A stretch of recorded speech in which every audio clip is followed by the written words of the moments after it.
क्या सोचकर वोट करोगे?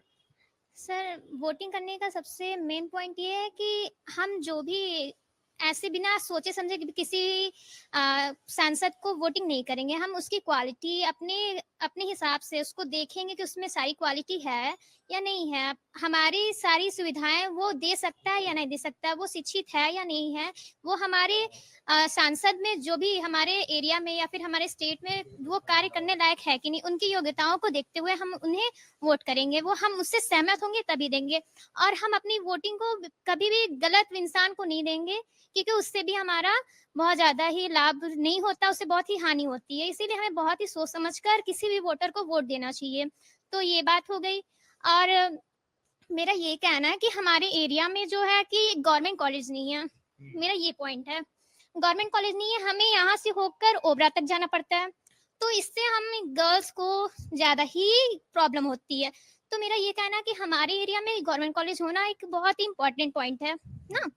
तो यहाँ पे होनी चाहिए, जिससे कि हम गर्ल्स को यहाँ पर ही रह के पढ़ना हो, और यहाँ पे ही रहकर हम अपने स्टडी को कंप्लीट करें, क्योंकि वहाँ तक जाना थोड़ा अनकंफर्टेबल लगता है। विदाउट पेरेंट्स जाना थोड़ा-सा रिस्की होता है। तो इसीलिए यहाँ पर एक गवर्नमेंट कॉलेज होना इम्पोर्टेंट है। जब जो आप बोलती हैं कि रिस्की होता है, फिर एक सवाल आ जाता है कि क्या लड़के लड़कियों के भेदभाव का, क्या सुरक्षा के माहौल का वो वाली दिक्कत है, या घर वाले नहीं अनुमति देते, सामाजिक दिक्कत है? दिक्कत ज्यादा बड़ी क्या है? ज़्यादा बड़ी ये प्रॉब्लम है मेरे हिसाब से कि हमें जाने में सबसे ज़्यादा अनकंफर्टेबल होता है, क्योंकि अब ऑटो से जा रहे हैं, कभी बस से जा रहे हैं, तो वहाँ पे बहुत से तरीके के लोग होते हैं, बहुत से अलग-अलग तरीके के नज़रिए होते हैं। तो वहाँ पे हमें यहाँ पे इस चीज़ का अनकंफर्टेबल फ़ील होता है, ये बात है। हुँ। तो कॉलेज एक मिलना चाहिए स्थानीय स्तर पर, आपका सुझाव ये है? हाँ, यस सर, क्योंकि यहाँ पे जैसे पर्यटक स्थल को पहले देखा जा रहा है, तो पर्यटक स्थल को छोड़ के पहले स्टडी पॉइंट को अपने इंडिया को ग्रोथ पे ले जाने के लिए हमें कलेक्ट करना चाहिए। पर्यटक स्थल पे करिए, बट उससे पहले स्टडी को देखिए, मेरा ये कहना है। बढ़िया। थैंक यू मतलब आप लोगों के पास, हाँ मैं वहां आ रहा हूँ, मैं वहीं आ रहा हूँ, एक एक करके कोशिश ये कि हम सबके पास चलें। जी, आपका नाम?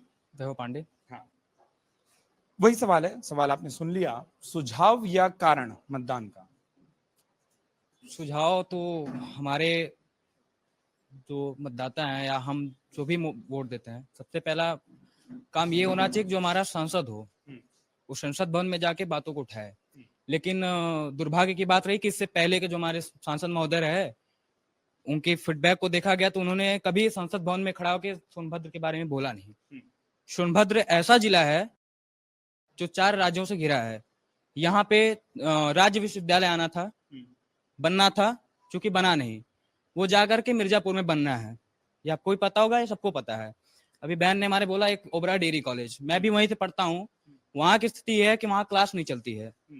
अभी होना था कि 70% वहां पे उपस्थिति होनी है, तो वो बहनें कैसे जाएंगी 70% उपस्थिति, जिनके यहाँ जाने में इतनी दिक्कतें हैं। अभी यहाँ तो हमारा रॉड जोन कुछ विकसित एरिया है, उधर चले जाइए आप पीछे, वहां आने में संसाधन की बहुत दिक्कत है। क्या कोई एक ऐसा सांसद कभी बात किया कि वहां पे जाना है, वहां पे वहां की बच्चियां वहां के बच्चे कैसे विश्वविद्यालय आएंगे? उस पर कोई नहीं बात करता है। हम धूल डस्ट खाएं, यही ओबरा में हमें जाने में कितनी धूल दिक्कत होती है। खनन अधिकारी आंख बंद करके खनन करवा रहे हैं, और ऐसे खनन हो रहा है कि घर के ओबरा में रहने वाले घर जितने हैं, हमारा कॉलेज जर्जर होता जा रहा है, लेकिन उस पर सरकार या यहाँ का सांसद कोई भी नहीं बोलता है। हम छात्र नेता रहे, वहां पे चुनाव लड़े, वहां पे चुनाव हम लोग लड़ने की बात की, वहां पे शासन चुनाव नहीं होता है। हम लोग मुद्दा उठाते हैं, हम लोग को दबाया जाता है। हमें वहां पे कितनी बार बोला गया कि 70% उपस्थिति के लिए। तो ये मैं पूछना चाहता हूँ कि कैसे 70% लोग वहां पे हो जाए? वहां पे हॉस्टल की व्यवस्था नहीं है। वहां पे हॉस्टल सिर्फ ओबीसी वर्ग के लिए मिलता है। क्या वहां पे सिर्फ ओबीसी वर्ग पढ़ता है? क्या वहां पे एससी नहीं पढ़ते? क्या वहां पे जनरल नहीं पढ़ते हैं? ये बातें इतने साल में, 70 साल हो गया, लेकिन आज तक ये बात एक कोई सांसद बोलने वाला नहीं है संसद भवन में जाकर के कि सोनभद्र इतना बड़ा राजस्व देता है, लेकिन सोनभद्र का विकास की बात कौन करेगा?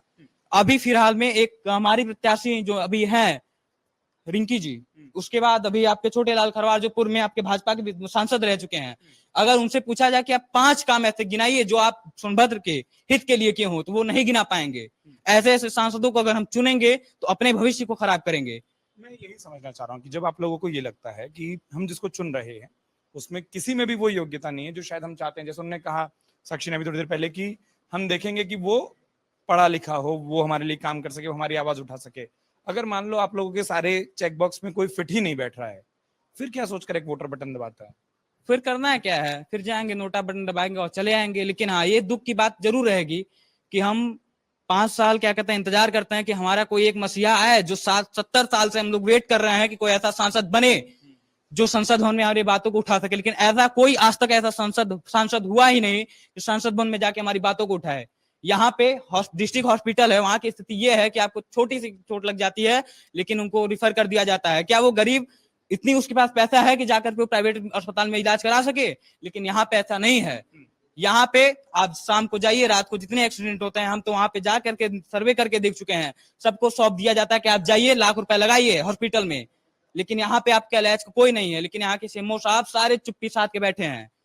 यहाँ पे एल्युमिनियम फैक्ट्री, एल्युमिनियम प्लांट है अपने यहाँ पावर प्लांट है, लेकिन कितने युवा हैं जो बताएं 10,000 की नौकरी, 5,000 की नौकरी करने मजबूर हैं। दूसरे प्रदेश, दूसरे जिला से आकर के लोग यहाँ पे नौकरी करते हैं, लेकिन यहाँ के युवा ऐसे ही बेरोजगार हैं। उस पे कौन बोलेगा?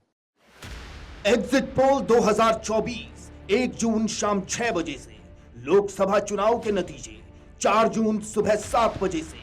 देखिए चुनाव नतीजों से जुड़ी हर खबर सबसे पहले, सबसे सटीक, केवल अमर उजाला पर, amarujala.com।